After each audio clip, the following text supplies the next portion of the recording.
خبر میں دلچسپی نہ تھی، مگر باوجود کوشش کے بھی وہ خود کو اس کے خاندان کے بارے میں مکمل معلومات حاصل کرنے سے نہیں روک سکا تھا۔ وہ بچہ اس وقت کہاں تھا؟ وہ بس یہ جاننا چاہتا تھا۔ فاروق حبیب نے اپنی پہلی بیوی کو طلاق دے کر ہی آرزو جہانگیر سے شادی کی تھی۔ بیٹا باپ کے پاس تھا تو اب یقیناً بھائیوں کے پاس ہوگا۔ اس دن یونیورسٹی سے واپسی کے بعد اس نے راہم کو کال کی تھی۔ کچھ انفارمیشن چاہیے تھی مجھے۔ میں ابھی سے بتا رہا ہوں، فری میں کچھ نہیں کروں گا۔ یہ کم ہے کہ تمہارے کھانے کے بل میں ہی دیتا رہا ہوں۔ فارس نے اسے شرم دلانا چاہی۔ پھر ٹھیک ہے، میں بات سننے کے پیسے چارج نہیں کرتا۔ حیدر بالکل ٹھیک کہتا ہے تمہارے بارے میں، وہ بڑبڑا کر رہ گیا۔ مجھے فاروق حبیب کے بیٹے کی معلومات چاہیے تھی۔ فاروق حبیب؟ آرزو جہانگیر کا شوہر۔ اوہ آئی سی۔ پوری بات سمجھتے راہم آفاق کے لب کھول ہوئے۔ ابھی پچھلے مہینے جن کی ڈیتھ ہوئی ہے۔ ہاں، میں جاننا چاہ رہا تھا۔ ان کا وہ بیٹا جو آرزو جہانگیر سے ہے، وہ کس کے پاس ہے؟ اس کا لہجہ سنجیدہ تھا۔ راہم کو ایک دم سے معاملے کی نزاکت کا ادراک ہوا۔ ہو سکتا ہے وہ اپنی ماں کے پاس ہو، اس نے کچھ سوچ کر کہا۔ وہ عورت جب ڈائیورس لیتی ہے تو اپنے بچوں کو ساتھ نہیں رکھتی، نہ ہی پلٹ کر خبر لیتی ہے۔ اس کے لہجے اور انداز میں عجیب سی تلخی تھی۔ ہو سکتا ہے اس بار انہوں نے سوچ سمجھ کر کوئی فیصلہ کیا ہو۔ تم کہنا کیا چاہ رہے ہو؟ I think you should talk to your mother. میرے خیال سے تمہیں اپنی ماں سے بات کرنی چاہیے۔ فارس کے تاثرات میں سختی سی آ گئی۔ میں نے تم سے مشورہ نہیں مانگا۔ تم ان کے بیٹے کے بارے میں جان کر کیا کرو گے؟ اصل سوال یہ تھا۔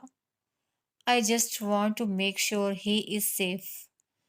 میں اس بات کی یقین دہانی کروانا چاہتا ہوں کہ وہ محفوظ ہے۔ Make sense. راہم نے سر ہلایا۔ اب ضروری تو نہیں کہ سب تمہارے دادا جیسے ہوں، ایکسٹرا سیکیورٹی دے کر زندہ رکھیں۔ فارس لمحے بھر کے لیے تھما تھا، دوسرے ہی پل وہ سلگ اٹھا۔ This has nothing to do with my grand father.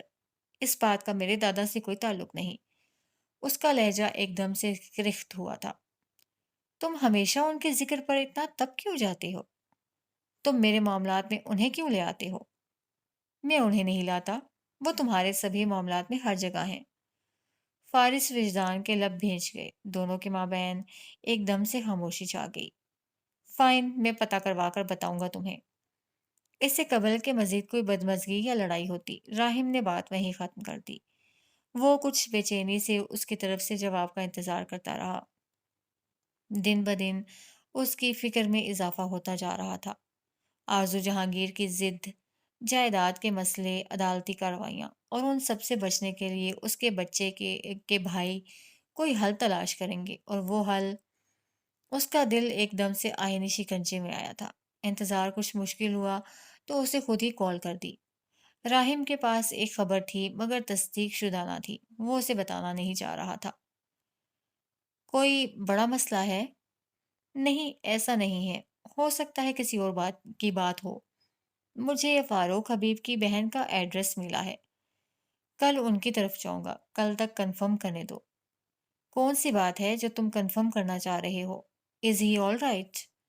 راہم ایک دم سے خاموش ہو گیا تھا، بالوں میں ہاتھ پھیر کر وہ کچھ بے قراری سے یہاں وہاں ٹہل رہا تھا۔ جو بھی بات ہے بتا دو مجھے۔ شاید حبیب ہاؤس میں کوئی حادثہ پیش آیا تھا، بچہ سیڑھیوں سے گر گیا تھا۔ اور فارس وجدان جھٹکے سے رک گیا، اسے لمحے بھر کے لیے اپنا دل رکتا ہوا محسوس ہوا تھا۔ جس نوکرانی نے مجھے یہ خبر دی ہے اسے مزید کچھ پتا نہیں۔ میں کل ان کی بہن نازیہ حبیب سے ملوں گا تو اصل بات ان سے ہی معلوم ہو سکتی ہے۔ اس نے کال کاٹ دی، ہتھیلیوں پر سر گرائے کتنی دیر تک بیٹھا رہا۔ رات سے دن اور دن کے مختلف پہر کس طرح گزرے اندازہ نہ تھا۔ یونیورسٹی میں اپنی کلاسز بھی اس نے غائب دماغی کے عالم میں اٹینڈ کی۔ ذہن الجھا ہوا تھا، ضمیر ملامتی ہو رہا تھا۔ اسے 1 مہینے کا انتظار نہیں کرنا چاہیے تھا، اسے فوری طور پر ہی فاروق حبیب کے خاندان سے رابطہ کر لینا چاہیے تھا۔ کیا وہ کچھ کر سکتا تھا اس کے لیے؟ اگر ہاں تو کیا؟ کس حیثیت اور کس بنیاد پر؟ صرف یہ کہ ماں ایک تھی؟ تو کیا فاروق حبیب کے بیٹوں سے زیادہ اس کا حق ہو سکتا تھا اس پر؟ کیا آرزو جہانگیر کے بطن سے جنم لینے والی ہر اولاد کا مقدر ایک سا ہوگا؟ دھتکار اور آزمائش ان کے ہی حصے میں آئے گی، موت بھی، بدسلوکی اور رشتوں سے محرومیاں بھی۔ شام کو 9 بجے راہم نے کال کی تو اسے دھڑکتے دل کے ساتھ کال ریسیو کر لی تھی۔ کوئی بری خبر نہ ہو، دل یہ دعا کر رہا تھا۔ حالات کچھ اور کہہ رہے تھے۔ میں نے تمہیں تصویریں بھیجی ہیں، دیکھی نہیں تم نے؟ کون سی تصویریں؟ ہز نیم از عیسیٰ، اس کا نام عیسیٰ ہے، وہ بالکل ٹھیک ہے۔ اور فارس وجدان کی اٹکی ہوئی سانسیں ایک دم سے بحال ہوئی تھی۔ اسے ہولڈ پر رکھے فوراً سے واٹس ایپ آن کیا۔ 3.5 سالہ بچے کی تصاویر۔ وہ پارک میں کہیں تھا اور ایک تصویر میں وہ صوفے پر بھی بیٹھا ہوا نظر آ رہا تھا، میز پر کینڈی باکس سے کچھ اٹھاتا ہوا بھی۔ اس کی پیشانی پر کچھ سٹیچز کے نشان نظر آ رہے تھے، لیکن وہ بالکل ٹھیک تھا۔ اپنی پھپھو کے پاس ہے۔ پہلے تو وہ یہی کہہ رہی تھیں کہ حادثہ تھا، بچہ گر گیا، لیکن اس نے دانستہ بات ادھوری چھوڑ دی۔ تمہارے خدشات درست تھے، جائیداد کا مسئلہ، یو نو فاروق حبیب کے بیٹے اور ان کی سابقہ بیوی یہ ہرگز نہیں چاہتے کہ بچے کو اس کا حصہ ملے۔ فاروق گہری سانس لیتا بیڈ پر بیٹھ گیا۔ اور اس کی پھپھو، کیا عیسیٰ ان کے پاس محفوظ ہے؟ ہاں، وہ ایک معقول خاتون ہے، عیسیٰ اب ان کے پاس ہی رہے گا، تم ٹینشن نہیں لو، وہ بالکل ٹھیک ہے۔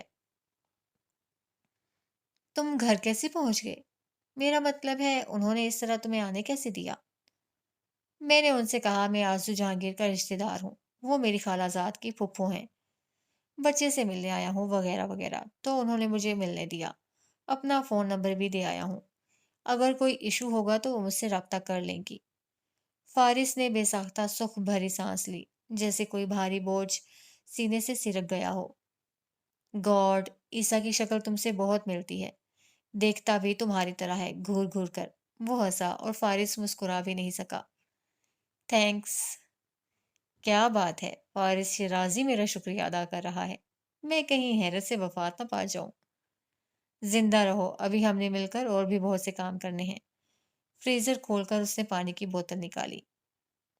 میری فیس مجھے ملنی چاہیے، لندن آؤ گے تو سبھی حساب برابر ہوں گے۔ اب وہ فریج میں کچھ کھانے کے لیے دیکھ رہا تھا۔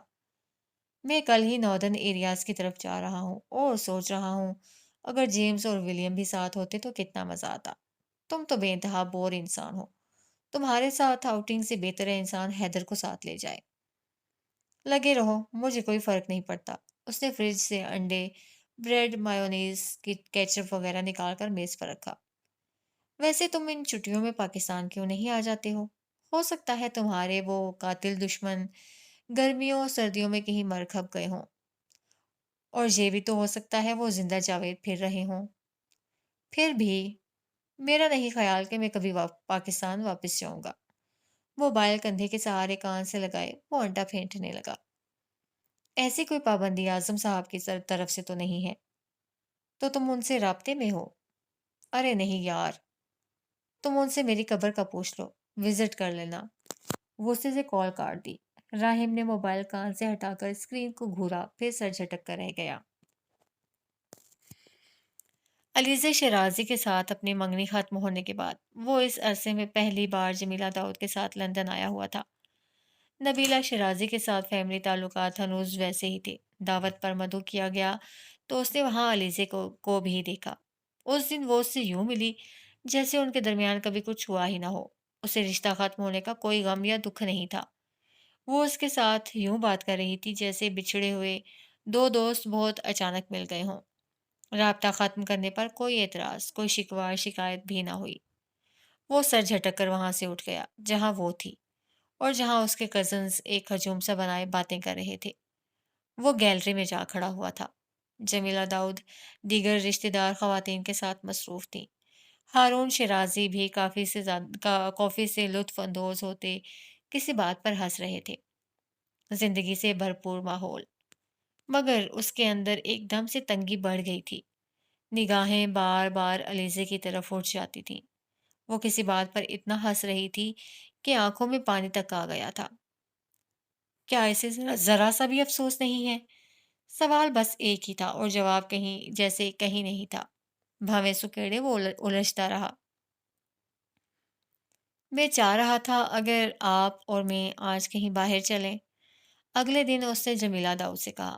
وہ لاؤنج کے صوفے پر ٹانگ جمائے بیٹھی تھی۔ کافی کا مگ ہاتھ میں تھا۔ سیاہ گھنے بال سیدھے گر رہے تھے۔ عقب میں فلیٹ کی دیوار گرد کھڑکیوں سے دریائے ٹیمز نظر آ رہا تھا۔ امریکہ میں ہر ویکنڈ پر وہ آؤٹنگ کا پلان بنا لیا کرتے تھے۔ گھوم پھر کر شاپنگ کرتے، کسی اچھے ریستوران میں کھانا کھاتے۔ ہارون فری ہوتا تو وہ بھی ساتھ دیتا، مگر زیادہ تر اس میں جمیلہ اور حماد ہی ہوتے تھے۔ لندن آنے کے بعد مصروفیت میں اس قدر اضافہ ہوا تھا کہ گزشتہ 2 ہفتوں میں ایک بار بھی وہ اپنی ممی کے ساتھ وقت نہیں گزار سکا تھا۔ وہ خود بھی بہت بزی تھیں۔ انہوں نے اس کی بات سنی، سیاہی مائل بالوں میں ہاتھ پھیرتے لمحے بھر کے لیے کچھ سوچا۔ آج کا پلان کیسا رہے گا؟ ریموٹ اٹھاتے وہ صوفے پر بیٹھ گیا۔ چینل بدلنے لگا۔ انہوں نے کافی کا مگ رکھ دیا۔ انہیں کسی بات کا خیال آیا۔ آج تو میں کچھ مصروف ہوں، ضروری کام سے باہر جانا ہے، کیوں نہ اتوار کو رکھ لیں؟ مسکرا کر کہا۔ ایسا پہلی بار ہوا تھا کہ وہ انہیں یاد دلا رہا تھا اور وہ معذرت کر رہی تھی۔ عموماً ایسے سبھی پلانز وہ خود بنایا کرتی تھیں۔ شیور، اس نے کوئی اعتراض نہ کیا۔ شام تک اس نے اپنے کزنز کے ساتھ پلان بنا لیا۔ خوب گھومتے پھرتے رہے۔ اس کی کزن مونا اسے اپنی ہر فیوریٹ جگہ دکھانا چاہتی تھی۔ تصویریں کھینچتے ہنستے ہوئے وہ ان کا بھرپور ساتھ دے رہا تھا۔ علیزے بھی ساتھ ہی تھی، مگر وہ خود ہی اس سے ایک فاصلہ سا برقرار رکھے ہوئے تھا۔ آخری منزل لندن آئی تھی۔ وہ اپنے کزنز کے ساتھ وہیں موجود تھا۔ برف گر رہی تھی۔ موسم سرد تھا۔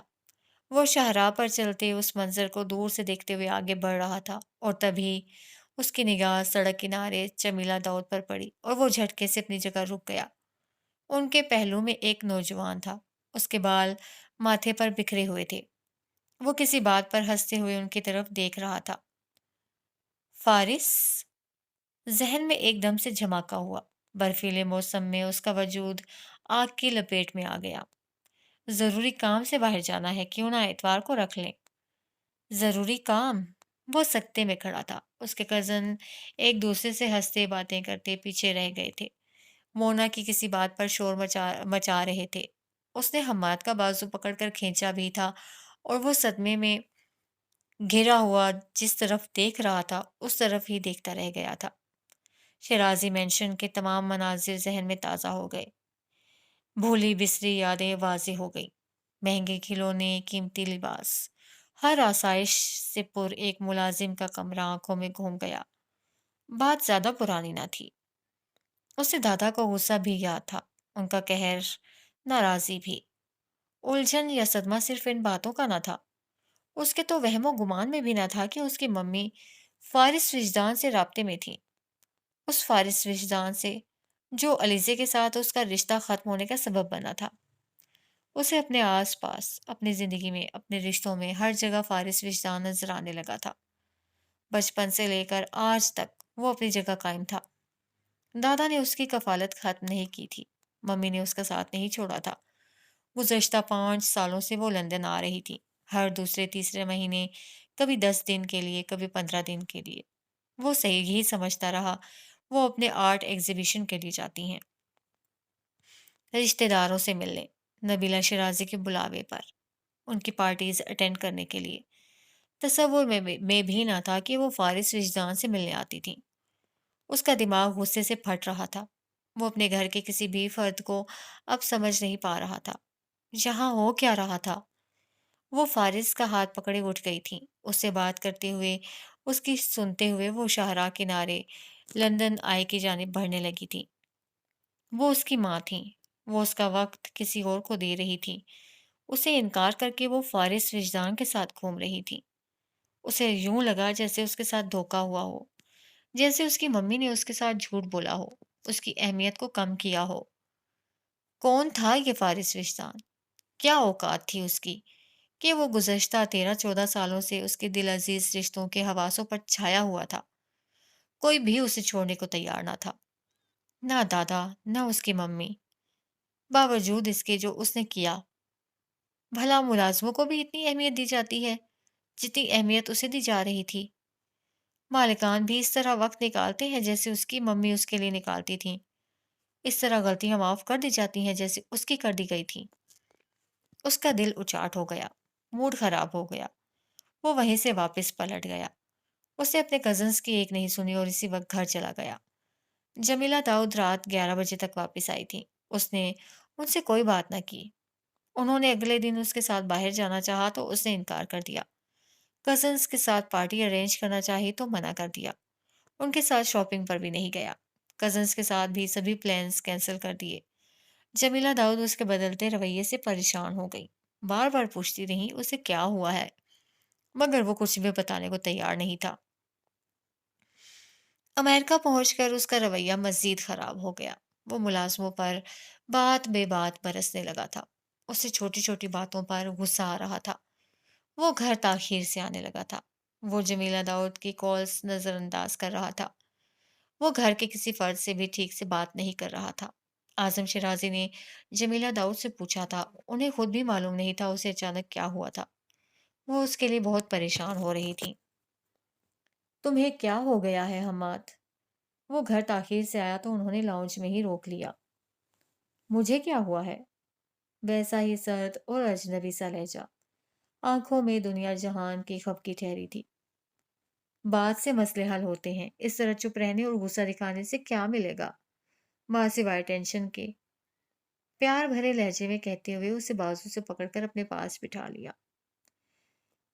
بتاؤ کیا ہوا ہے تمہیں؟ کیوں اتنے غصے میں رہنے لگے ہو؟ اب جبکہ وہ استفسار کر رہی تھیں، اسے بولنے پر اکسا رہی تھیں، تو اس نے اپنے اندر کے اشتعال پر قابو پاتے ہوئے ان سے بات کرنے کا فیصلہ کر لیا۔ پریشان وہ تھیں تو سکون میں وہ بھی نہیں تھا۔ فارس کون ہے ممی؟ اس نے سرخ پڑتی آنکھیں ان پر جما کر پوچھا۔ جمیلہ داؤد اپنی جگہ منجمد ہو گئیں۔ سوال غیر متوقع تھا، وہ سمجھ نہیں پائیں۔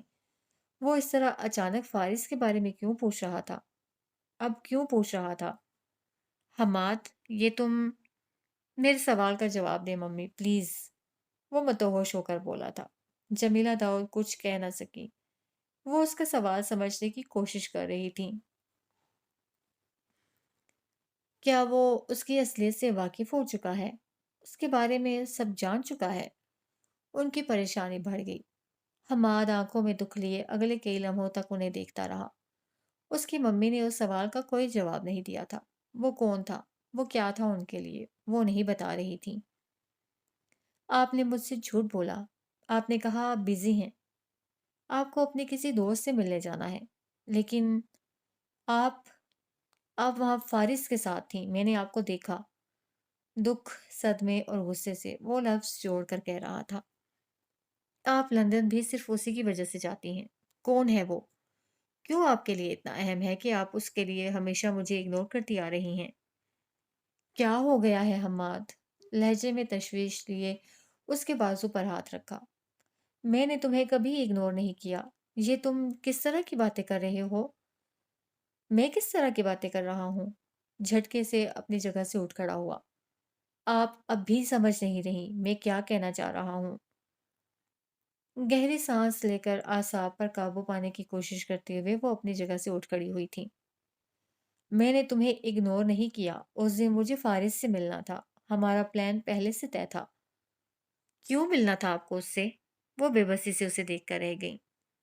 بتائیں مجھے کیوں امپورٹنٹ ہے وہ آپ کے لیے؟ وہ چیخا۔ اور وہ لندن میں کیوں ہے؟ وہ وہاں کیا کر رہا ہے؟ بابا نے ابھی تک اسے نکالا کیوں نہیں؟ حماد، ان کے لب ہلے، انہوں نے کچھ کہنا چاہا مگر وہ انہیں موقع نہیں دے رہا تھا۔ کون ہے وہ ممی؟ تم جانتے ہو وہ کون ہے؟ تعارف وہی تھا جو اعظم شیرازی نے دیا تھا۔ وہ اسے دہرانا نہیں چاہتی تھی۔ راز کو راز ہی رہنا تھا، پردہ نہیں اٹھا سکتی تھی۔ نہیں، میں بالکل نہیں جانتا۔ آپ، دادا، ڈیڈ، آپ لوگ مجھ سے کچھ چھپا رہے ہیں۔ حماد، تم خواہ بات کو بڑھا رہے ہو۔ نرمی سے سمجھانے کی صحیح کی۔ وہ ایک نوکر کا بیٹا ہے، کیوں وہ میری جیسی زندگی گزار رہا ہے؟ وہ غصے سے پھٹ پڑا۔ وہ اپنی جگہ ساکت ہوئی تھی۔ اس کی جیسی زندگی؟ حماد کو اندازہ بھی ہے اس کا چھوٹا بھائی کیسی زندگی گزار رہا ہے، کیسے درد میں رہ رہا ہے، کیسی تکلیفیں سہ رہا ہے۔ ان کا دماغ ایک دم سے معاف ہوا تھا، اندر ایک ابال سا اٹھا تھا۔ خود پر قابو پاتے انہوں نے ایک بار پھر اس کی طرف دیکھا تھا۔ قوت مجتمع کی تھی، لفظوں کو ترتیب دیا تھا۔ وہ تمہارے دادا کی کفالت میں ہے۔ ہی از اے رائٹ ٹو۔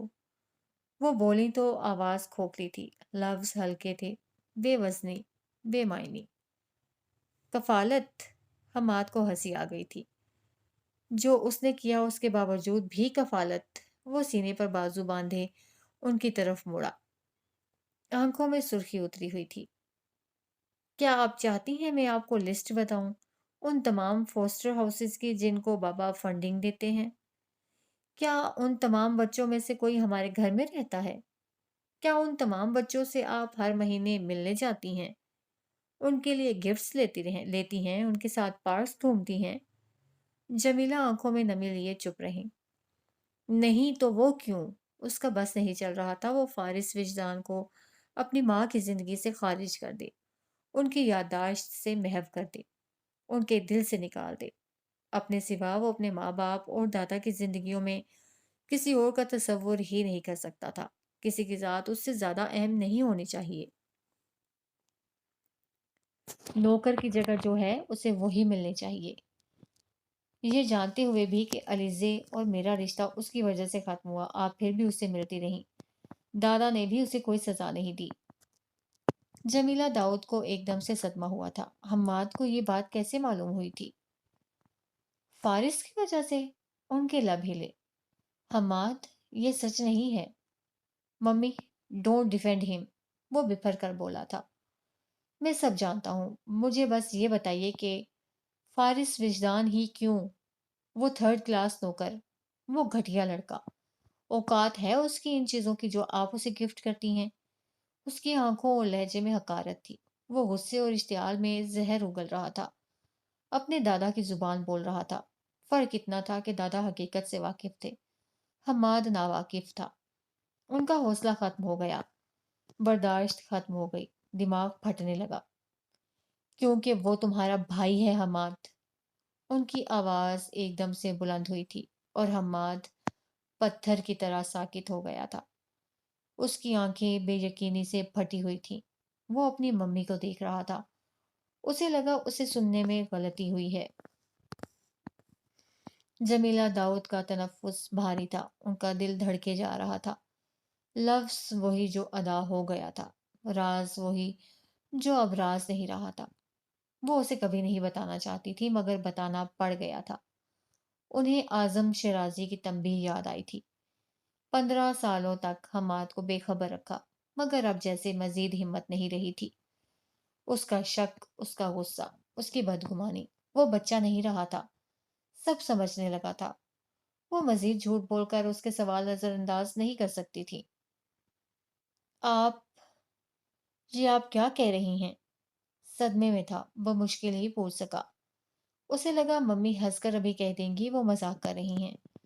جس لڑکے کو وہ شیرازی خاندان کا ملازم سمجھتا تھا، وہ بھلا اس کا بھائی کیسے ہو سکتا ہے؟ جس کے نام کے ساتھ ہارون شیرازی نہیں لگتا اور جو ان کے ساتھ ان کے گھر میں بھی نہیں رہتا، وہ اس خاندان کا حصہ کیسے ہو سکتا ہے؟ ٹھیک کہہ رہی ہوں۔ اندر اور باہر ہر طرف چھا جانے والے اس سکوت کو انہوں نے بہت مشکل سے توڑا۔ اپنی بات دہرا کر کئی آنس کو اپنے اندر اتار لیے، اپنے زخمی دل کو تڑپنے کے لیے چھوڑ دیا۔ فارس ہارون شیرازی، وہ تمہارا چھوٹا بھائی ہے۔ حماد بے یقینی سے نفی میں سر ہلاتے پیچھے ہٹا۔ وہ اس بات پر یقین نہیں کر سکتا تھا، کسی صورت نہیں۔ آپ کو اندازہ بھی ہے ممی؟ آپ کیا کہہ رہی ہیں؟ اس کے لہجے میں غم اور غصہ تھا، آنکھوں میں سختی اتر آئی تھی۔ اسے اپنی تمام دنیا تقسیم ہوتی ہوئی نظر آ رہی تھی، رشتے، مقام، جائیداد۔ تمہارے ڈیڈ اسے گھر لائے تھے جب وہ 5 سال کا تھا، تمہیں یاد ہوگا۔ دل پر پتھر رکھ کر انگاروں کی سی اذیت اپنے وجود میں محسوس کرتے انہوں نے اسے یاد دلایا۔ اس نے نفی میں سر ہلایا۔ اسے یقین نہیں آ رہا تھا۔ تمہارے دادا کبھی نہیں چاہتے تھے تمہیں یہ سب معلوم ہو، مگر تم نے مجھے مجبور کر دیا۔ وہ دکھ اور صدمے میں تھا، متوحش اور بے یقین سا۔ اور پھر وہ ایک دم سے ہنسنے لگا، زور سے ہنسنے لگا۔ جمیلہ داؤد اسے دم سادے دیکھ کر رہ گئی۔ تو یوں کہے نا کہ ڈیڈ کی ناجائز اولاد۔ اس کا جملہ ادھورا رہ گیا تھا۔ جمیلہ داؤد نے اپنے جوان بیٹے کے گال پر تھپڑ جڑ دیا تھا۔ وہ اپنی جگہ ساکن ہو گیا۔ ایک لفظ نہیں حماد، انگلی دکھا کر انہوں نے جس لہجے میں اسے وارن کیا، وہ آنکھوں میں صدمہ لیے انہیں دیکھ کر رہ گیا۔ جمیلہ داؤد کی آنکھیں مکمل تر تھیں، مگر آواز پتھریلی ہو رہی تھی۔ تمہارے بابا نے دوسری شادی کی تھی، نکاح ہوا تھا، فارس ان کا بیٹا ہے، تمہارا بھائی ہے وہ، چیخ کر کہا۔ اب وہ رو رہی تھی۔ زندگی عجیب مقام پر لے آئی تھی۔ اپنے شوہر کے کردار کی گواہی انہیں اپنے سگے بیٹے کو دینی پڑ رہی تھی۔ انہیں فارس وجدان کی حقیقت اپنے سگے بیٹے کو بتانی پڑ رہی تھی۔ انہیں دکھ پہنچا کے فارس کے وجود کا تصور اس کے ذہن میں ایک ناجائز اولاد کے طور پر آیا۔ اعظم شیرازی نے یہ کیسا ظلم اس کی جان پر کر دیا تھا، کیسا سوال اس کی ذات پر اٹھا دیا تھا۔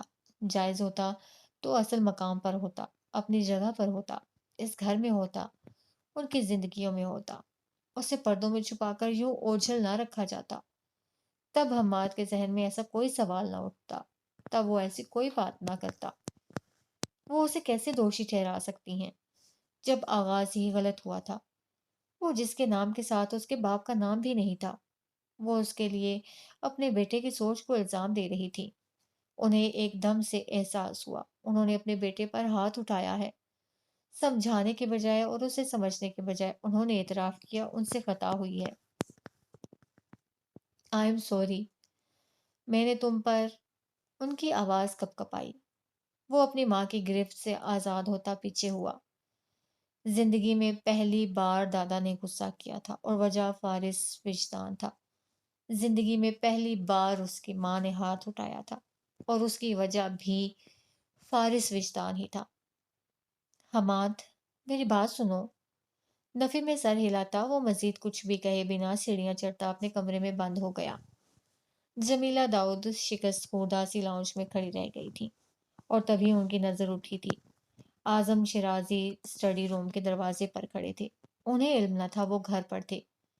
وہ اس تمام وقت ان کی موجودگی سے بے خبر تھیں۔ ان کا خون خشک ہونے لگا۔ میں نے تم سے کہا تھا فارس کے ساتھ تمہارے رابطے کا اثر حماد پر نہیں پڑنا چاہیے۔ بھاری کرخت آواز۔ وہ بے پناہ غصے میں لگ رہے تھے، پوری بات سن چکے تھے، رویہ اور موقف بھی جان چکے تھے۔ ایک ایک لفظ ان تک پہنچ گیا تھا۔